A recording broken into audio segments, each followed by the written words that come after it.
Lung cancer, all right? This is the #1 cause of cancer deaths worldwide, okay? Worldwide, not just the United States, worldwide. So bronchiogenic carcinoma is what we're really talking about over here. It's a cancer that's going to arise from the bronchi of the lungs. About more than 70% of people who have lung cancer will die from the lung cancer. Okay, so it's pretty severe. And benign cancers of the lung, they're very rare. So if you actually do an X-ray on someone's chest, and there seems to be something that looks like a mass there, we're thinking malignant. All right, I can't think of many benign tumors of the lung. All right, it's usually something that's pretty severe or malignant. Keep in mind, we talked about these before when we dealt with cancers. There's a lot of paraneoplastic syndromes that occur with this. In other words, there's certain cancers, and you see a lot of them with the lung cancers, that will produce certain hormone-like substances. ACTH, ADH, and PTH are the most common ones that we see, especially from the lung cancer. So if you understand what each one of these do, then you're going to get side effects that will mimic an increase of PTH. What is an increase of PTH going to do? It's going to increase calcium. You'll get all the signs and symptoms of hypercalcemia, all right? And so forth. Make sure you do understand these over here. This is a good opportunity that if you don't remember these, make sure you go into your notes and go back and do that. It's a good opportunity to start studying for your final exam, okay? Metastases. This is the #1 reason that if I see a mass in someone's chest, this is the most common form of lung cancer. So most lung cancers are not primary lung cancer, but they actually came from someplace else. So you got to start looking, where did it come from? A biopsy is important. A biopsy will tell you, did it come from the lungs or did it come from someplace else? Okay, so that's what will help us. But most of them are coming from someplace else. Okay. Cigarette smoking. All right, let me explain to you about cigarette smoking. Cigarette smoking, as we've all been brainwashed with all the news and TV and society, that 85 to 90% of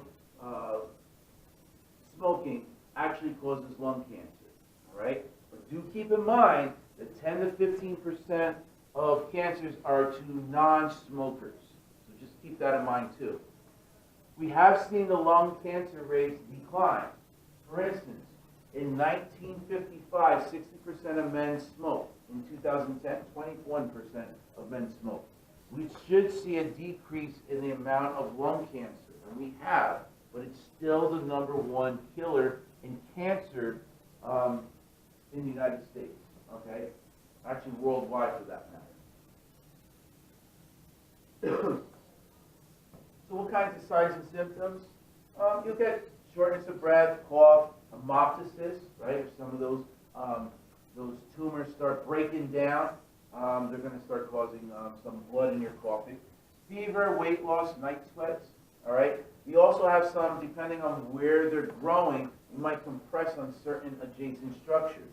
So if it starts pressing from the lung, it starts pressing into the esophagus, then you might have some problems swallowing, right? Because now you have something that's pressing into the lumen of the esophagus. We also have the recurrent laryngeal nerve that actually will innervate the voice box and the larynx.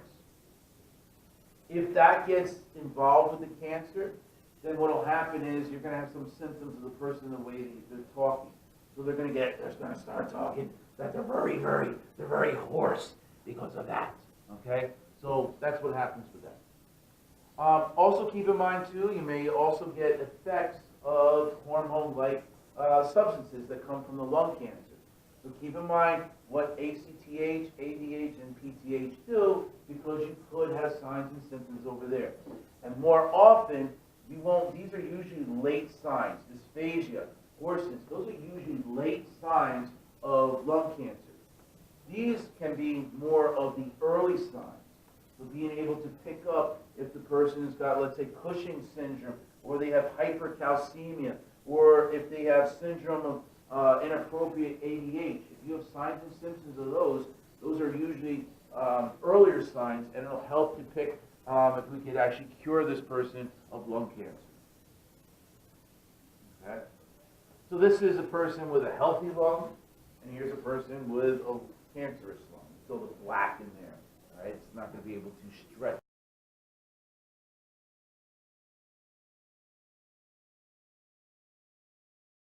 As well. We have these, what we call coin lesions. All right? Because they're kind of perfectly round, or at least you can see the delineation of these, so to say, coins. So that's what's happening over here, and that's usually not a good sign that this person has a lung cancer. Okay.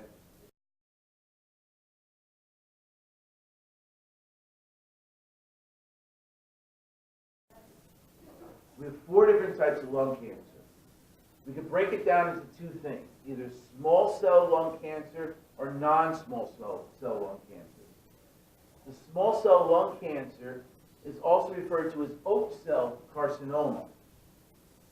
And that accounts for about 15% of all the lung cancers.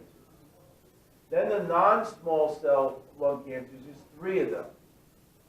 And we have the most common one is adenocarcinoma. Adeno means gland, so it's the glands of the lungs actually doing this. So adenocarcinoma is about 42%. We have squamous cell carcinoma, that's about 28% of all the lung cancers. And then we have this large cell carcinoma that's about 15% of lung cancers. Okay? So let's break down each one of these. The small cell lung cancer, also known as oat cell carcinoma, occurs only in smokers. All right, so this one has a strong association with smokers. All right, about 15% of these. This is also the most aggressive of all the lung cancers. It usually is already spread by the time the person presents to the doctor. Once we diagnose them, about 2 to 4 months later, they usually will die. That's how aggressive this is. Okay, but it's usually a late stage we find them on diagnosis or on presentation. This is also the one that's most resistant to surgical therapy, so there isn't much surgery we can do. They do better with chemotherapy. Okay, and this is the one that's associated with both the ADH-like and the ACTH-like secretions. Okay. Then we also have the adenocarcinoma, which is the most common of the 4 different types. This is not associated with smokers. So here's one that you don't have to be a smoker and you get this lung cancer. This is the best prognosis of the 4 types. I don't have the rates up here, but it's still lung cancer, but of the 4, this is the one that has the greatest prognosis, best prognosis. You also have the squamous cell carcinoma, and this is where the cells differentiate into flatter cells, as the name implies. Squamous means flat. So these cells turn into flattened cells. More males have this than females, and this one is the one that's associated with the PTH-like secretions. This is the one where the calcium will go up. And then the other one that we have is large cell carcinoma, and this one just has a poor prognosis, about 15% of all the lung cancers. Okay?